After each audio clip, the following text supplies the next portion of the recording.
পারস্য সভ্যতা চিরতরে নির্মূলের হুমকি দিলেন আমেরিকান প্রেসিডেন্ট ডোনাল্ড ট্রাম্প। স্থানীয় সময় মঙ্গলবার সামাজিক মাধ্যমে তিনি বলেন, ইস্টার্ন টাইম রাত ৮টার মাঝে হরমুজ প্রণালী খুলে না দিলে ইরানের প্রাচীন সভ্যতা পুরোপুরি ধ্বংস করে দেবে মার্কিন সেনারা, যা আর কখনোই ফিরিয়ে আনা যাবে না।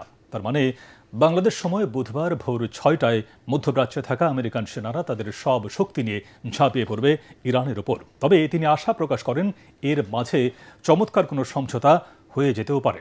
অন্যদিকে ইরানের প্রেসিডেন্ট মাসুদ পেজেশকিয়ান এক্স বার্তায় বলেছেন, সার্বভৌমত্ব রক্ষায় প্রয়োজনে তার দেশের ১৪ মিলিয়নের বেশি মানুষ জীবন বিলিয়ে দেবে। এ বিষয়ে আরও জানাচ্ছেন আদিব মোহাম্মদ। গোটা বিশ্বের সবচেয়ে প্রাচীন এবং সমৃদ্ধ সভ্যতা হিসেবে ধরা হয় পার্সিয়া বা পারস্যকে।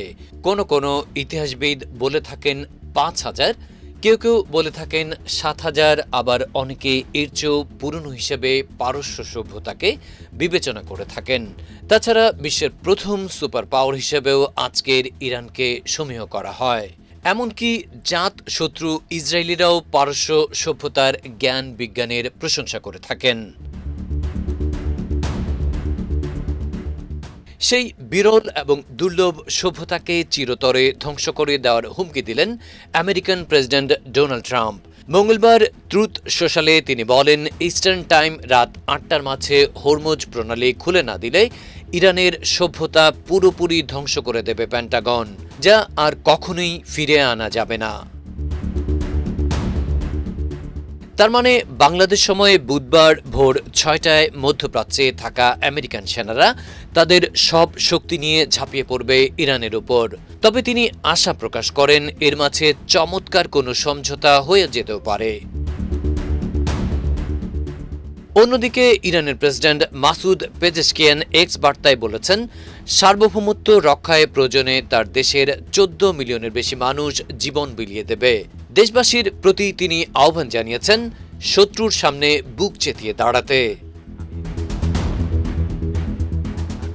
এদিকে ইসরায়েলি ডিফেন্স ফোর্সেস ইরানের জনগণকে ট্রেন ব্যবহার করতে নিষেধ করেছে, যে কারণে দেশটির গোটা রেল যোগাযোগ ব্যবস্থা অনির্দিষ্টকালের জন্য বন্ধ ঘোষণা করা হয়েছে।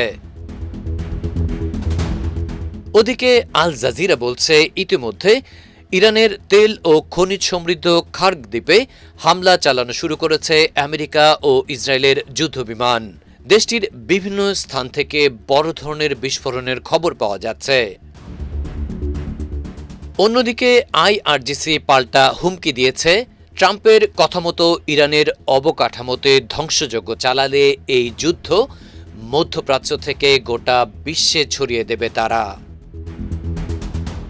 আদিব মোহাম্মদ, ATN বাংলা।